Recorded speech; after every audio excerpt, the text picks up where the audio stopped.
Salut la compagnie. Aujourd'hui on va parler pêche et survie.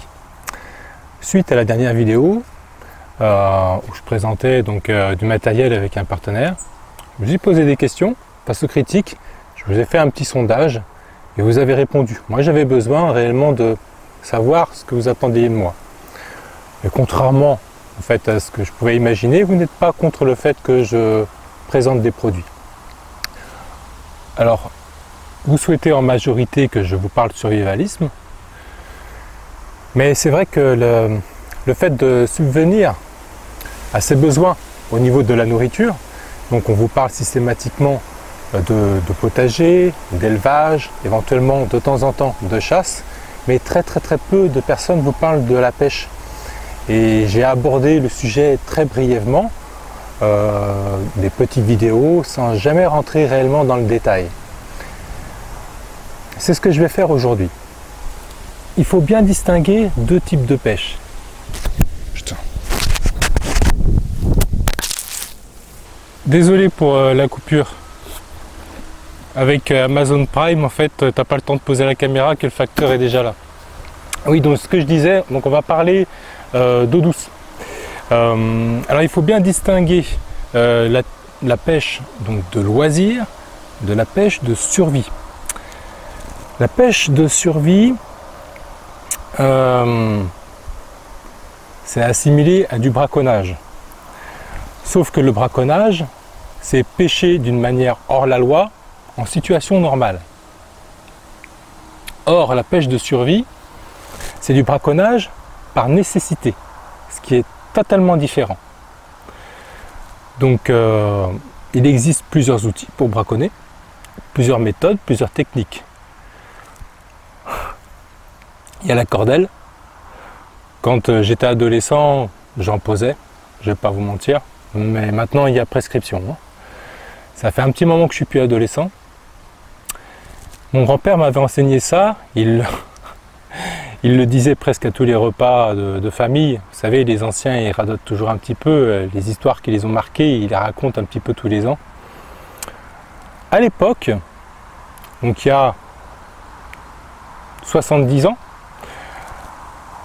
mon grand-père me racontait qu'il avait mis dans un ruisseau, une toute petite rivière, 21 cordelles. Donc une cordelle, c'est une ligne, un plomb, un hameçon. Point. Avec un petit gardon au bout. Donc il avait posé 21 cordelles et le lendemain matin, quand il est allé relever ses lignes, il y avait 21 brochets, toutes de la même taille, environ 50 cm. Il disait tout le temps, c'était 21 frères.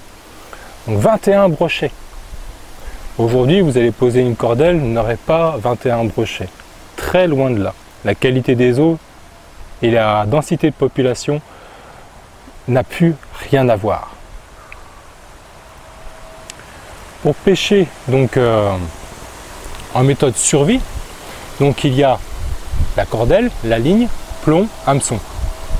On va chercher donc le lendemain matin. Il y a aussi la pêche à l'épervier. C'est un filet qui est lesté, circulaire, environ entre 3 et 4 mètres. Il faut avoir une certaine technique pour le lancer.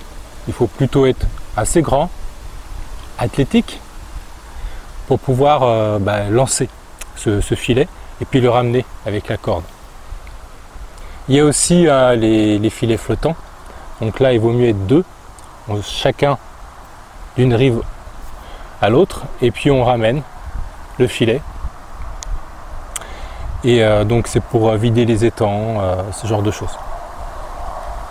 Plutôt les étangs, parce que dans les rivières, il y a toujours des troncs d'arbres ou des branches, des pics qu'on ne voit pas. Dans les étangs, il n'y a pas ce genre de problème. Donc les filets ne sont pas déchirés. Aussi, il y a des nasses.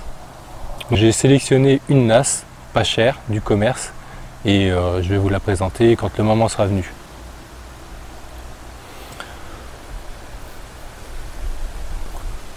Quand on est en survie et qu'il y a votre petit clan qui attend votre retour, vous êtes allé à la pêche pour ramener de la protéine. Si vous revenez les mains vides, ça va pas le faire. Parce que derrière, il y a des conséquences. Le fait d'être capot, bredouille, selon les régions, ça n'a pas la même incidence en milieu normal ou en milieu dégradé. S'il y a une rupture de normalité, il n'y a plus ni foi ni loi. Le seul but, c'est de ramener le poisson. Contrairement donc à la pêche de loisir, qui est de la détente, selon la pêche, ou du sport. Vous pouvez pêcher à la ligne, au cou, sur un petit tabouret, une petite canne à pêche, avec vous lancez des appâts. Ou alors vous mettez plusieurs lignes avec des détecteurs pour pêcher la carpe, et après il s'agit uniquement que d'attendre, c'est une pêche de patience. Il y a aussi donc la pêche un petit peu plus sportive, qu'elle soit du bord de l'eau ou en bateau, où il s'agit avec un lancer, donc une canne et un moulinet, de lancer des leurres, bouger, être tout le temps en mouvement, ne pas rester longtemps sur le même poste pour prospecter les berges, ou si on a la chance d'avoir un bateau, eh bien les plus grandes profondeurs, ou selon ce que l'on désire. Quand on revient bredouille, ça n'a pas la même incidence. On fait un peu la gueule. Parfois même on y est habitué. Ce serait même surprenant de revenir avec un beau poisson. En général, depuis une vingtaine d'années, il est malvenu de consommer son poisson. C'est la pêche no-kill. C'est sûr que les populations ayant disparu de nos rivières, si en plus on se met à tuer et manger, parce qu'il est hors de question de tuer sans manger. Tous les poissons que l'on prend, évidemment, ça fera encore moins. S'il n'y avait pas de fédération de pêche avec des cartes, donc ce ne sont pas des permis, mais des cartes de pêche. Un permis, vous passez un test. Un permis, c'est à vie. Une carte de pêche, ça n'a rien à voir. C'est accessible à tout le monde, il n'y a aucun test, il faut le renouveler tous les ans. C'est une taxe en fait. Et ça varie selon les régions en France.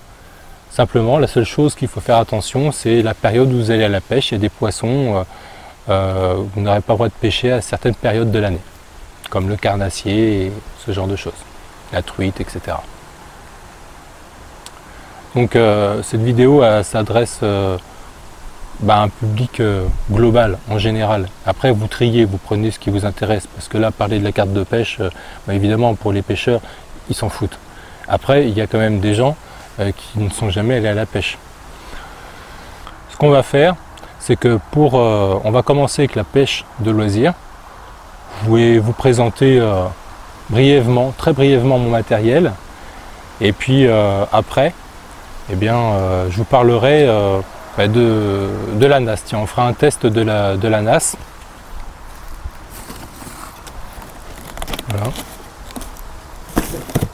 Là, le carton est défoncé. Putain, mais c'est fou ça.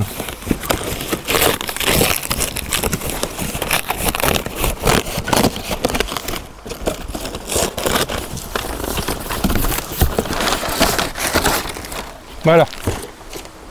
Le carton est un peu grand pour ça. Hein. Donc ça c'est une petite nasse industrielle.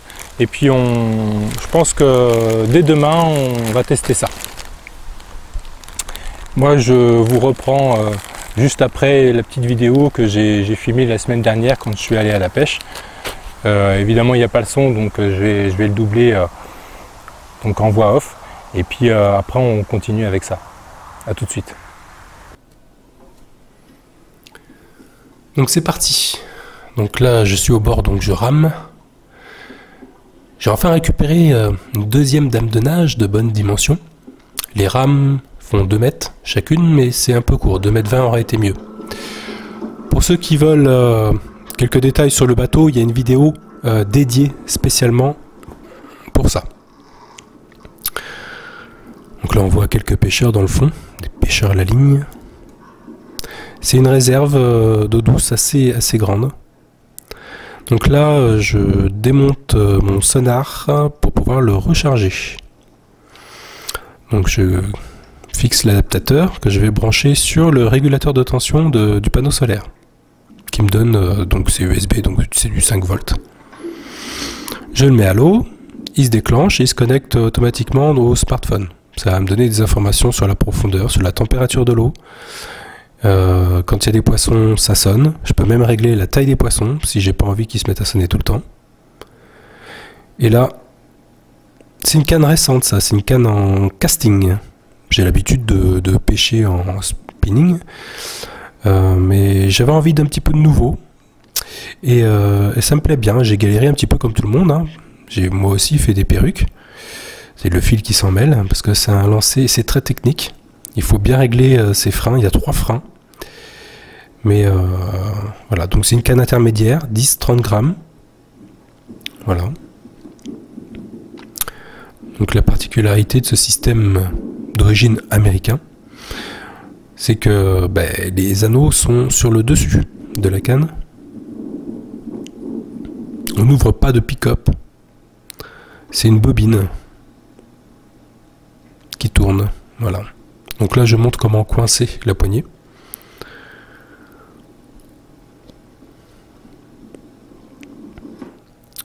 Mais au bout de quelques semaines maintenant, c'est quand même assez plaisant. Donc là, tout à fait à gauche, il y a le frein qui permet de donner du lest au poisson, le frein mécanique qui retient la bobine, et ensuite le frein magnétique qui lui sert à décélérer la vitesse avant le contact du leurre sur l'eau pour pas que ça fasse un gros plouf. La canne, c'est du carbone, 4 brins, plein. C'est du bon matériel, pas cher. Donc là, un petit poisson nageur, un petit leurre classique.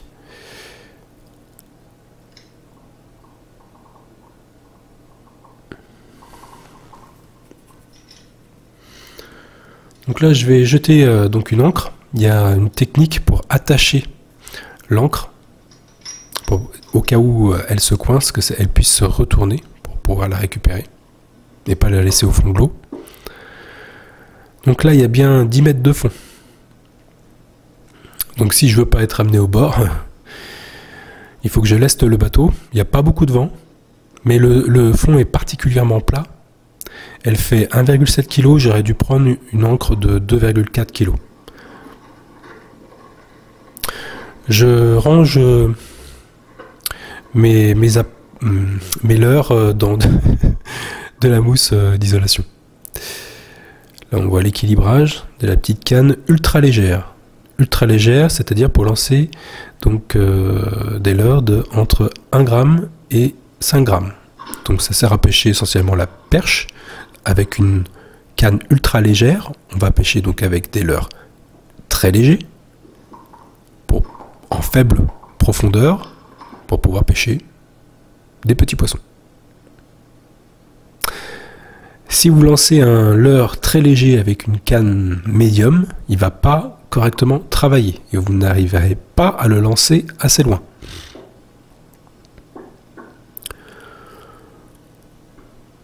Donc, tout ça, c'est du matériel Amazon, sauf celle-ci. Cette canne-là, spéciale silure, donc c'est essentiellement fait pour pêcher la verticale avec des éco-sondeurs. Ça vient de chez Decathlon. Les cannes plus moulinet, 17 € l'ensemble. La tresse, de la même couleur que la canne, 17 € également. Donc la tresse coûte le même prix que l'ensemble canne plus moulinet. Ça, c'était la rencontre sympa de la journée. Une jument qui restait là, à cet endroit, tout l'après-midi. Peut-être elle regardait son reflet dans l'eau, ou elle restait là pour se désaltérer. Il faisait quand même assez chaud, très chaud. Voilà, et puis là, je rentre. Bredouille, donc rien à manger.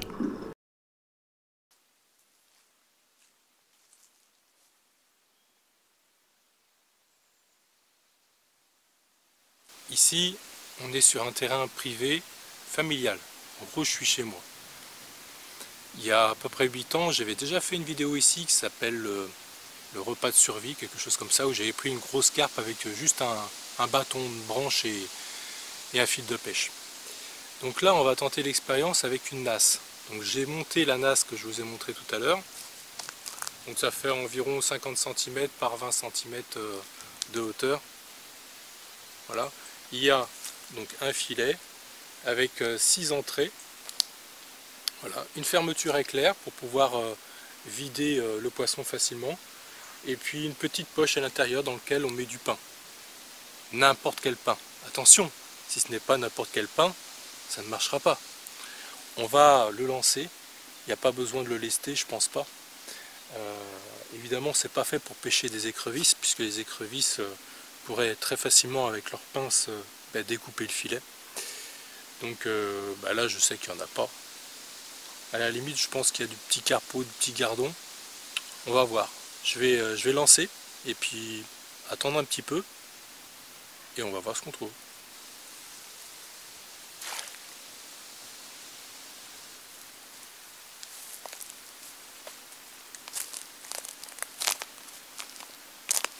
Il n'y a vraiment pas beaucoup de profondeur, il y a à peu près 30 cm de fond.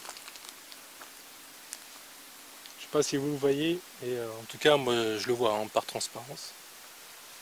On voit les petits morceaux de pain qui remontent à la surface. Donc, pour faire une cordelle, tu as besoin simplement d'un hameçon, du fil, donc un gros hameçon à limite pour la carpe ou éventuellement pour du carnassier, ce qui nous permet d'enfiler à peu près 3 ou 4 gros vers de terre ou un petit gardon par le nez. Oui, par le nez parce qu'il faut qu'il reste en vie, qu'il donne des signaux de détresse, mais s'il meurt tout de suite, il ne va pas être aussi appétissant et intéressant pour les carnassiers feignants comme le brochet par exemple. Donc le fil, il faut compter 35-40 centièmes, c'est mieux. Un lest, donc une olive en plomb, mais si on n'en a pas, on peut très bien utiliser un écrou. Voilà, faut pas qu'il soit trop neuf avec des bords coupants, saillants, parce que si le poisson tire dessus, l'emmêle dans des branches, c'est le boulon qui va couper le fil. Évidemment, on pêche avec ardillon. On va pas s'amuser à rendre les choses difficiles comme la pêche sportive. Non, là, le but c'est de manger le poisson, c'est qu'il reste, donc là c'est ardillon quoi.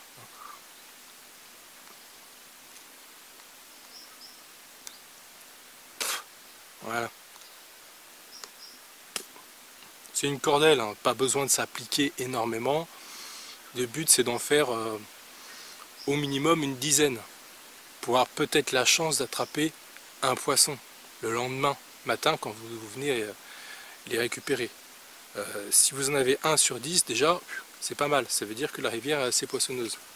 Et oui, on en est là. Donc d'ailleurs, ce que j'avais commencé à vous expliquer hier, avant d'être interrompu par la factrice, c'est que s'il n'y avait pas donc les fédérations de pêche pour remettre des poissons, remettre des alevins qu'ils achètent dans des piscicultures pour repeupler les rivières, c'est-à-dire qu'aujourd'hui en 2020, il y a belle lurette, au moins 10 ans qu'il n'y aurait plus un poisson dans les rivières. C'est hard, c'est hyper hard.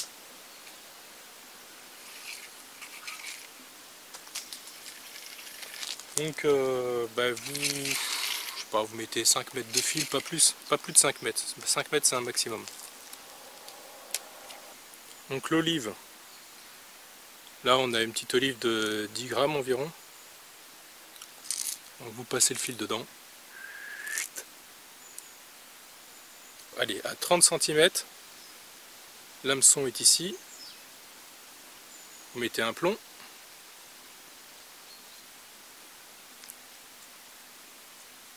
Que vous n'écrasez pas trop fort pour pas affaiblir la ligne. 30 cm plus loin, vous en remettez un deuxième. Et c'est tout. Donc là, l'olive, en fait, elle va être, quand vous lancez, elle va être posée comme ça. Tout va être au sol. Et le poisson, quand il prend ici, en fait, il va faire glisser la ligne à l'intérieur de l'olive jusqu'au moment où, eh bien, le petit plomb ici va arrêter. Et le petit choc que ça va donner va ferrer le poisson. L'hameçon va rentrer dans la bouche. Et puis, donc là, il va vouloir partir. Donc il va prendre un petit peu de fil. Et de toute façon, vous l'avez accroché à une petite racine bien solide, juste à la berge, et pour amortir les grands coups, parce que si c'est un poisson plutôt puissant, il va vraiment essayer de s'échapper en se tournant dans tous les sens.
Donc comme vous avez pu le remarquer, la pêche de survie ne demande pas d'effort.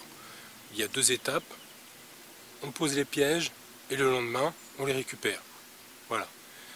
Effort physique nul. Rentabilité très efficace.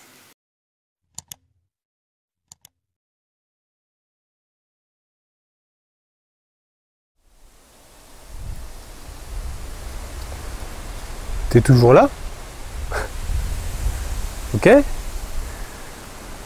Bon, bah, si tu en veux plus, on va t'en donner un petit peu plus. Je vais faire un petit aparté, en guise de conclusion. Donc je pense que le schéma, un petit peu le message de la vidéo, je pense que tout le monde l'a compris. Après, tu peux être tombé sur cette vidéo parce qu'à la base, tu cherchais quelque chose sur le survivalisme. Et là, tu te dis, ouais, c'est vrai, la pêche, j'en ai fait 2-3 fois dans ma vie. Ça serait pas mal quand même d'essayer d'en apprendre un petit peu plus. Tu sais, tu n'es pas obligé de t'engager. Tu peux prendre une carte à la journée. C'est sur les sites internet, tu l'imprimes et puis voilà, tu l'as sur toi en cas de contrôle. Mais réellement, il y a peu de chances que tu te fasses contrôler. Mais voilà, ça coûte entre 5 et 10 euros. Voilà, fais-toi 2-3 journées dans l'année, quand tu as le temps, quand il fait beau. N'achète surtout pas de matériel de grande surface, hein, type Leclerc, Super U, là tu es sûr que ça sera de la merde. Si tu veux du matériel pas cher, dans la description il y a les liens, il n'y a aucun problème, tu auras du bon matos.